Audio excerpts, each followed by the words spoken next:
Malcolm, are you ready? Yep. Okay.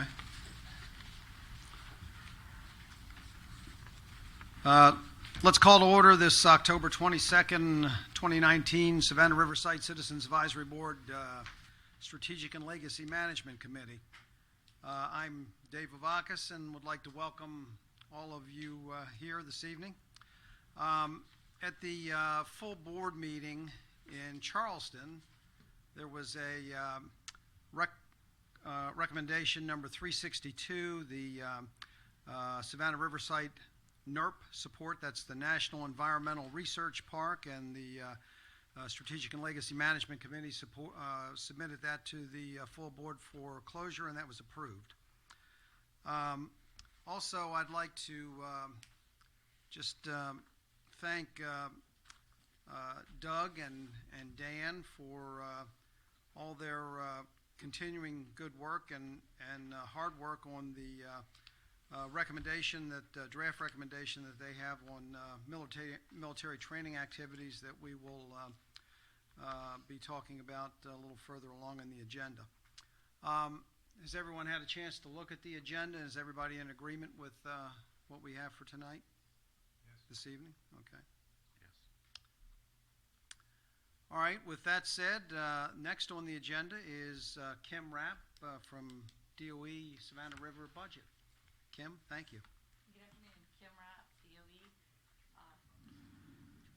Can you hear me? Yep. Just if you feel free to pick it up and move it in front of you. Okay. Can you hear me now? Kim Rapp, DOE. Good afternoon. I don't have a whole lot to add today. We haven't had a whole lot of change from a budget perspective since the last time we met. I believe the last time I spoke to you, we had not only provided the President's budget recommendation, but we'd received both the House and Senate marks. They were not able to reach consensus on any kind of committee meetings in time, so they had a continuing resolution issued, which is set to, we're working under that now, and it's set to expire November 21st. We are hearing some word from our upline in EM headquarters that that's probably going to continue on past November 21st, and we've been tasked to come up with some perspective on when we believe we'll have some pinch points and to provide some information back to them, and we're working that issue today. At the next CAB meeting, we will be presenting, John Lopez will be presenting on the land use process. We were asked to do that some time ago, and unfortunately it wasn't ready in time for the briefing we did on the military use. So John will be doing the land use, and it'll be an entertaining and fascinating discussion. And I do not have anything new to report on military this time, so unless you have questions for me, I don't have anything more. Go ahead, Dave. Dave Vavakis, CAB.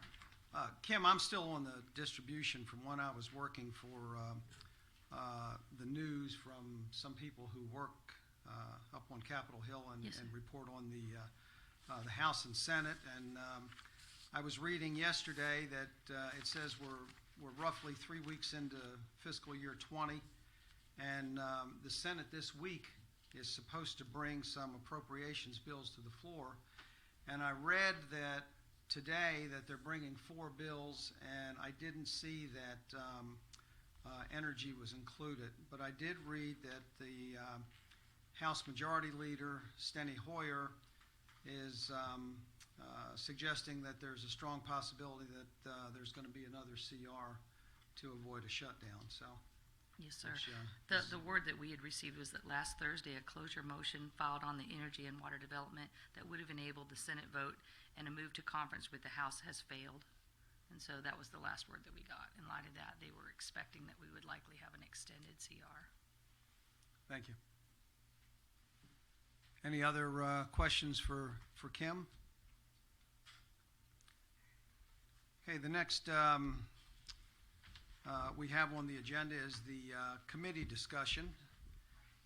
Is there any discussion? I know, James, you did mention that, and I don't think everyone was in the room, that, and I know that at the end of, near the conclusion of the last full board meeting in Charleston, DDFO, Mr. McElhanus, made a statement that he was ready to get rid of the quorum for the committee meetings, but he needed to, I guess, check with Jim Folk as to whether he was in agreement with that, and you just announced that we no longer will need a quorum for committee meetings. That is Correct. accurate. Okay.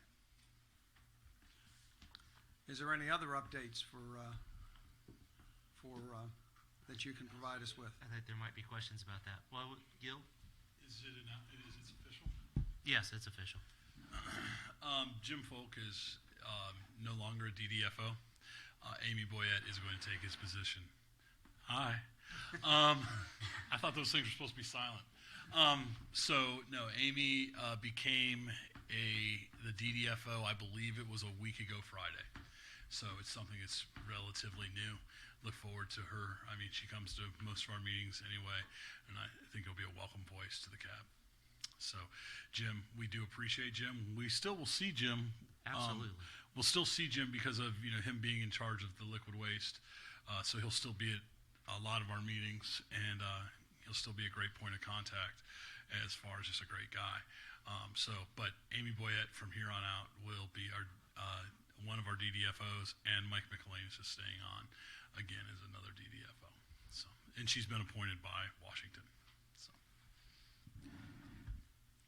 Jim? am I gonna say that in every meeting? Jim Gill, has anything changed in regard to people who are coming in on the phone line? Are they still not eligible to vote? They've always been eligible to vote. They never counted towards quorum. You had to be in the room for it to count towards quorum. Okay, and since there's no more quorum, Right. They're still eligible to vote. That Okay. we haven't. okay, thank you. And it just, I mean, I think we all know this. This committee's been well attended. Nuclear materials has been well attended. Facilities disposition's been pretty well attended, but waste management has had a very difficult time meeting quorum. So are they meeting today or tomorrow? They are meeting tomorrow, so if you have any interest in those topics, especially with as much as is going to be on their agenda from the September committee meetings, please feel free to attend. And I mean, as those of us who've been here for a while, it's cyclical. Typically, it's usually one committee that does have a problem meeting quorum. For a while, it was strategic and legacy management had a problem. Nuclear materials never seems to have a problem, but waste management and facilities disposition. Before it was waste management, we had a problem meeting quorum at facilities disposition. So it's cyclical.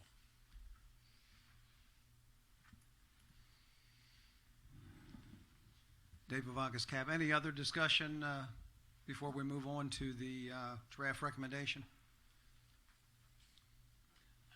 Dave, I do. I have a question for James. James, with the new layout of the cab, the way that was instituted at the beginning of the year, when is strategic and legacy management going to be the featured committee for a meeting, a full board meeting? This year has been a little odd. We'd never really set out at the beginning of the year to have a featured committee at a full board meeting. It kind of feels that way. It turned into that just because the timeliness of the nuclear materials work plan topics brought those up in March, and it meant that some other things had to push down. It compressed September's agenda artificially into waste management heavy topics.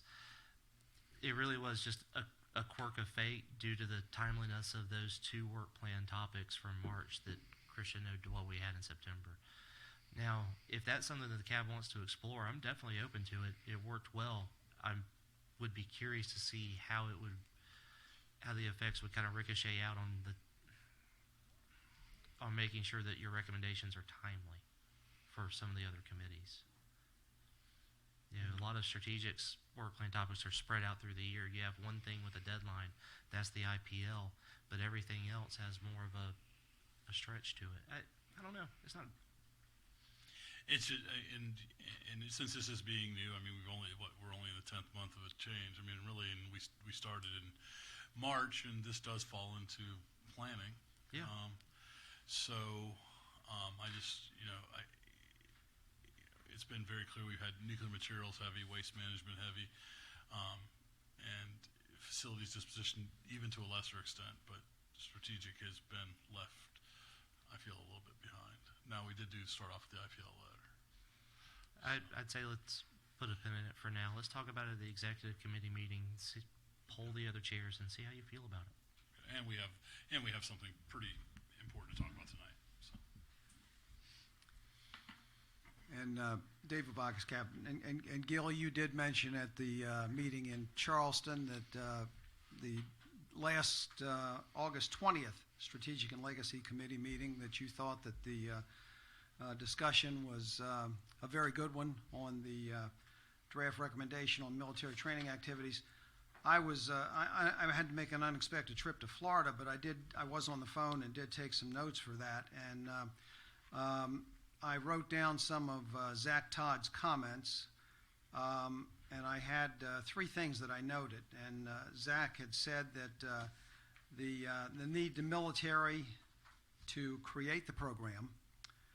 The second one was that there is there should be no official program of SRS. And the last one was that the National Guard needs to facilitate the program and be the single point of contact. And then I guess towards the end, I guess Doug and Dan had agreed that they would make some further updates. And gentlemen? Dan Kaminsky, Cab. So after the discussion, it became apparent that it was desirable to have a clean recommendation without any other entangled points. So we abbreviated the recommendation to what we have left here, and that is to establish the South Carolina National Guard as the single point of reference for military and city, state, and federal law enforcement agencies with regards to training on the site.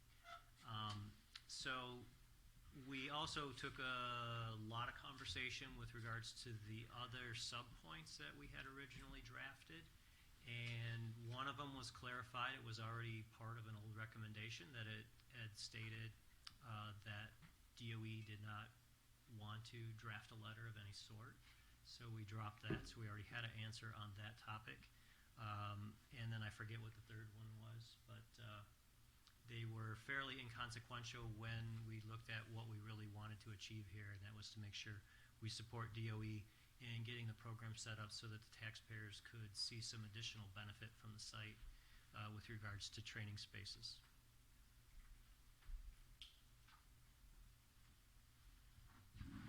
Doug Howard, Cap. I wasn't here during that discussion, but I did listen, intently online, and I tried to make some comments through the telephone. And I think both Dan and I are in agreement with the final recommendation here. Being past military, retired, one-stop shopping is what the military and any other corporation or business would look for. So to have one contact here at SRS to be able, that agencies could go to, would make things much more cleaner and much more, I guess, straight to the point.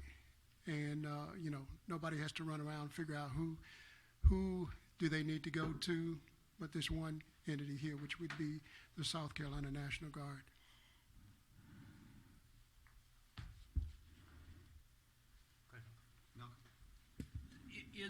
Is the recommendation now, as I look at the document that I have in front of me, it's like a page and a quarter or so, front and back.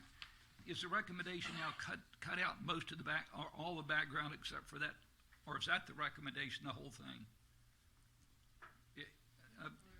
And the reason I'm saying this, if the recommendation is everything in here, and y'all have to forgive me, I'm an engineer and an attorney. There's a lot of things that are blasted and accurate in the way this is written. I mean, its sentences aren't even sentences, and and so that needs to be cleaned up massively if we're sending a formal recommendation to DOE that contains all of this. That's A. B, when you got down to the recommendation, it says establish the South Carolina National Guard, and I think you meant as, instead of be, as the single point of reference / forget that contact for military and state and social enforcement agencies. I went and I asked DOE, what does that mean? And they said, well, it means all coordination will go through them. And I said, well, that shouldn't our recommendation state that? And they said, well, we already have that in an MOU with the South Carolina National Guard now. And I said, well, if you already have it in an MOU, what's the recommendation all about? If the MOU is already in place that establishes them as a single point of contact and blows out what that means, says, okay, all the everybody will report to them first, then a recommendation to recommend what's already been done doesn't seem, it seems, I don't know, there's something wrong with that. Maybe, and they said, well, it's good for the CAB to support the concept. Well, then that's a different story. But a recommendation to do something that an MOU is already in place being done kind of doesn't make any sense. So I would agree with your general statement on that. It was in discussion. It had come about that I don't think that letter is fully functioning at this point, the MOU. That's right. And that this was to support it, support pushing it harder. So the MOU is not yet in place, or is it not approved, or it's just a draft MOU? Is that it? This is Kim Rapp, DOE. I'm trained. The MOU that we've been working on, we've been meeting with the state adjutant general for the military to draft the words for how we will interact with them. And so that is where the detailed description of what they will and will not be able to do is being hammered out with the department. What I believe the intention was of the department with this recommendation was to receive the endorsement from the CAB if the CAB agrees with the concept that we have, to show that they agree that using the land in this way for this purpose was something that the CAB gets behind. So if in fact that is what you intend to do. And so that was the driver behind asking the CAB to consider using the land in this way and having someone to function as that coordination role. Malcolm Phillips again, and then I think maybe the recommendation should recognize that an MOU is currently a draft. To do this, the CAB fully supports this and desires that it to be done expeditiously, and a recommendation like that, but recognize the fact that an MOU is currently being drafted or hard drafted, i.e. the decision apparently has already been made for it to be done, then maybe that's a little bit of a different recommendation. It realizes the reality of where we are versus blinking to the reality of where we are. We had Kim Rapp, DOE. We had suggested that maybe if you change the word established to recognize, that perhaps that would do what you had intended. Recognize the National Guard as a single point of contact, since that's what we're trying to negotiate with them now. I would hesitate to have you put in writing an MOU that's still being negotiated. That's the only concern I'd have with that. Has a decision already been made to go for, within the agency to do it, and you're just... We're attempting to do that now. We're meeting with them to hammer out the words with their lawyers and ours. That is our intention. Different question. Has a decision been made to do this, and we're now simply tweaking the words? That's correct. Is my understanding. We are doing okay. that. So the decision has been made to make them single point of contact. That's We're right. simply trying to understand It's what that means. It's what paperwork we'll use in order to make that come to light that we're trying to address now with them. Gil? Gil Alms with CAB. I think the question that you're asking, and it's something that happens a lot with newer CAB members. The only way we can communicate with DOE is through recommendation. And you went and did your research, and you went and did your homework, and you went directly to DOE and got information. Now, we don't necessarily always do that. We give a recommendation from the CAB's perspective, and I thank Dan and the vice chair. I forgot your name, Doug.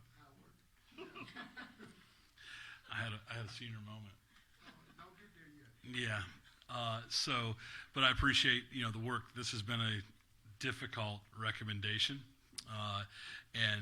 so to get into the weeds of, is an MOU written, is it agreed upon, is it this, is it that, this is the way that we communicate to DOE. This is the way the public can come and look at our website and see what we've requested. And so unfortunately, what you've gone ahead and done the homework on is not something that we're tasked to do. it may be good practice, it may be good in theory, but that also runs the risk of us being perceived as, well, we're going and asking DOE if this is a good recommendation. When Doug and I didn't have a senior moment with that, and Dan were on the phone last month, one of my concerns, and you guys wrote the recommendation as you see fit, and I respect that. One of my concerns is when we write a recommendation, the author of that recommendation, and this time the co-authors, they write what they want. And the recommendation, the committee agrees or disagrees, the full board agrees or disagrees, and it goes to DOE if it's agreed upon. The only issue I have today is this, Dan, you said that this was agreeable to you, and Doug, you said this is agreeable to you, and I take you all at your word for that. But, this is, in my opinion, quite watered down from what you guys had last month, or 2 months ago. And I just want to make sure so I take you at your word, but I'm going to put you on the spot again. Is this what you guys want to recommend? It is today. Fair enough. We had, I won't say heated discussion on it, but we had lengthy discussion on it, that's for sure. It went from, in my point of view, that we often didn't give enough sub-recommendations, and now we were kind of reversing our course and giving one pointed recommendation, which for me was a little bit abnormal. After taking the discussion and mulling it over, the sub-points really weren't that important. In fact, I can't remember the third one, so unless you put up the draft, I couldn't tell you what it is off the top of my head. And then with regards to the drafting of the letter, that is really then up to South Carolina National Guard, how they want to see that program flourish, and if they're dedicating resources, which I believe is their intent, they certainly would find it in their best interest to put out that memo to the other agencies to invite them to partake and potentially share costs, and obviously for taxpayers we get the benefit. And I did have Malcolm's housekeeping topic for the bean eating change to as on the recommendation. And actually the recognizing versus establish, if that memo is not actually in effect and finalized, either way is fine. Yeah, we're fine with it either way. But, and Malcolm, I certainly appreciate all input, whether it's grammatical. I didn't write most of this, and if, with the legal test and your expertise behind you, I'm sure you'd know better than I the way a few things should be worded. But we're not really intent on getting DOE into a legal wrangling as much as, hey, here's what you presented to us, here's the ideas that we've come out of our committees with, and here's what we think you should do about it. And I've been a proponent to try to keep these as simple as possible. I'm actually aghast that Doug wrote this more than a page long. But, well, actually, no, it was Joyce and Doug. So that being said, it was a collaborative effort, and everything is never one-sided. So appreciate any input, and if we need to tweak it, if we do have time this evening, I would prefer we tweak it and be done with it, because I really can't see waiting another 2 months to come back for edits and then submit something in, when would that actually be? Next year. It would actually be next year, Well into next year. Right, it'd be March. March. We couldn't do it in January? You're not going to have a January meeting. Oh, that's right. Doug? Doug Howard Cap. Yeah, Dan, I agree, and Gil, after, listening to the meeting online and kind of going over some of the things that were talked about and looking at the other recommendations we had on there, this was really the meat of what we were trying to get to. And this was the focal point, or the bottom line that we were trying to get at, was that South Carolina National Guard be the main point of contact here.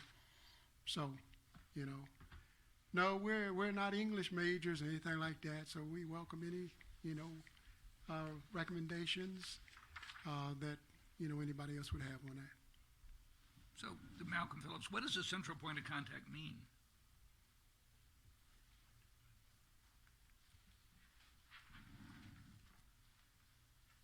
Well, I don't know, Doug Howard Cap.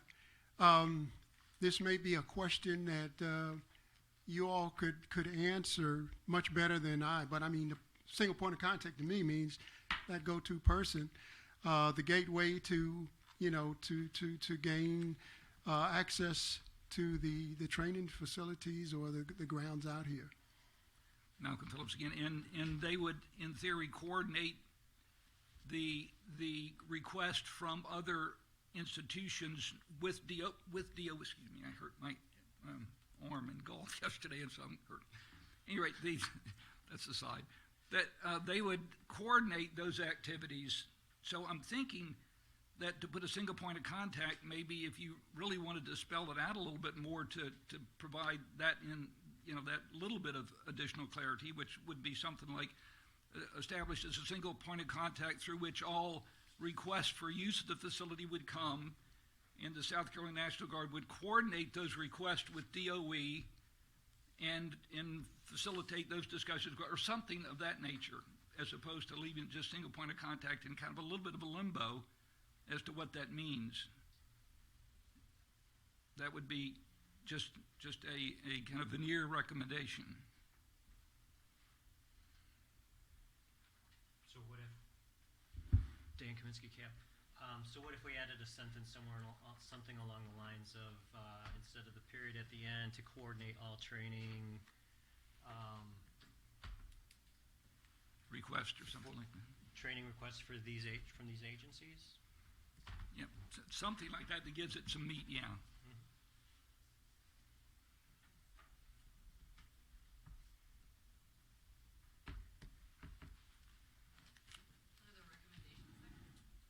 Yes. That's correct. Jim?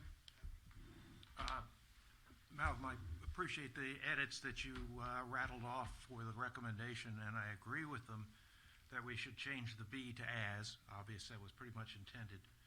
And point of contact seems to make, to me, more sense. That identifies it down to a specific organization. At the same time, this is open-ended, so I would insert after 4, military training or training by military, city, state, etc. So that the scope of it is identified to be training exercises, not anything else.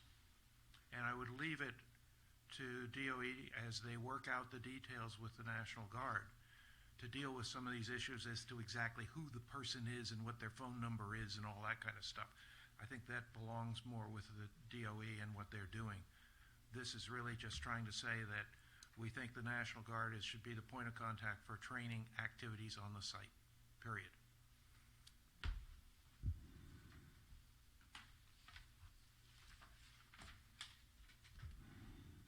Dave Vavagascab, any comments from the recommendation managers? Doug Howard Cap. Yeah, I agree with what you just said. It makes it a little more, I guess, explicit as far as what they're going to be doing out there. So, yeah, I agree. I agree as well.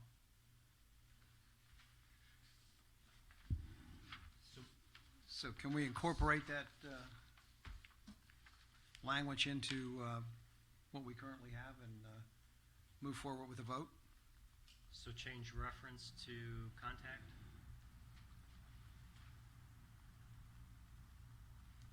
And then after 4, you have training by? Yeah.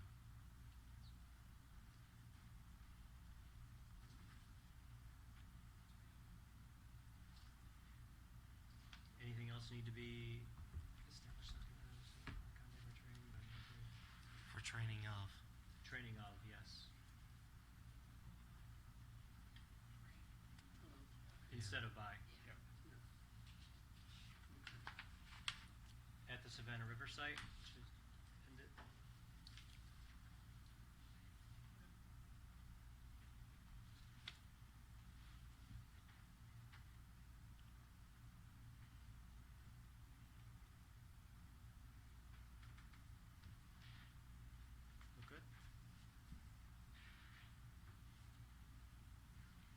it's clearer, I'm happy.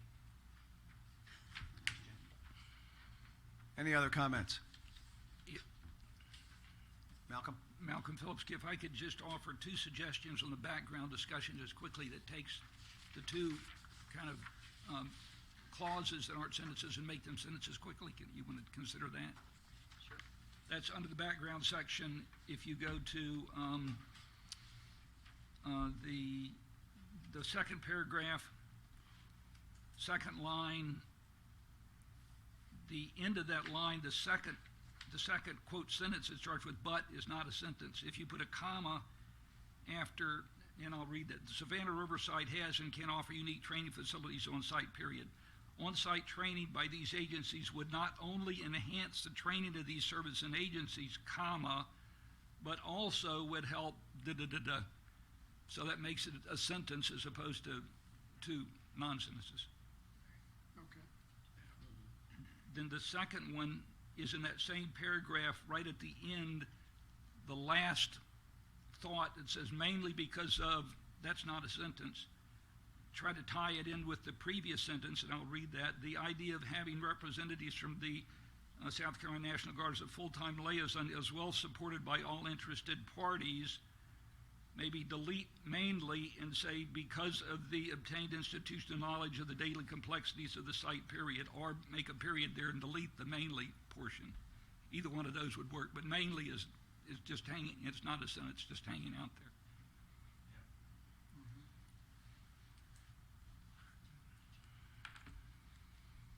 Okay.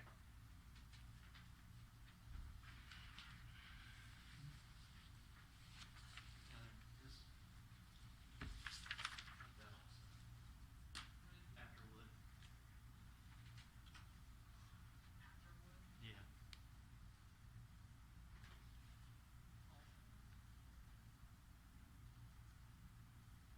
There you go.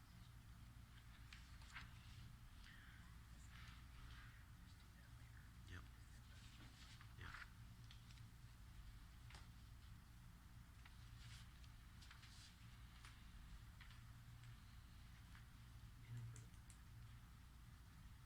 Any other comments?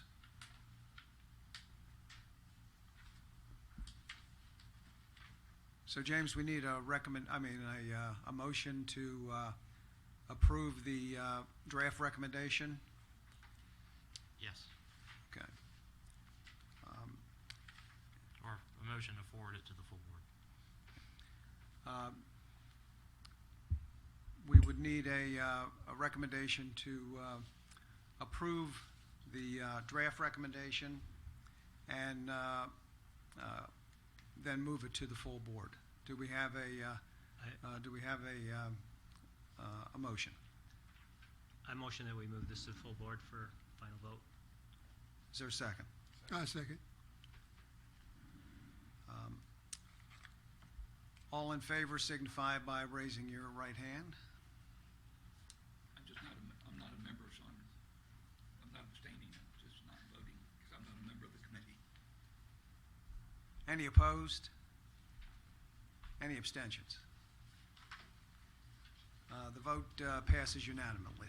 The motion passes unanimously.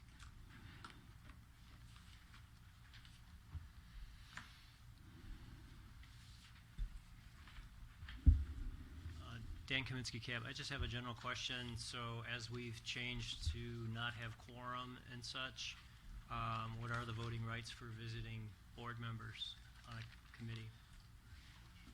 That's an awesome question, Dan, and it's part of a 'Cause cavalcade of other if questions the power that we need is to that who answer. shows up, then No, I think that's probably something that we're going to go for. I personally would like to see more of a consensus based at committee meetings, but that doesn't necessarily mean that's what we're going to do. See, he hates that. So we may not end up doing that, but that's something that we're going to have to discuss in the executive committee as we move forward with implementation of this plan. You know, for instance, moving down to four full board meetings, we're going to have to take another look at attendance and how those rules are. You know, allowing 3 absences when you only have 4 meetings is kind of wild.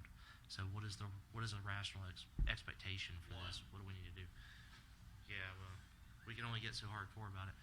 But, as we do this, as we work through it, there's a big checklist of things that we need to address over the next few months.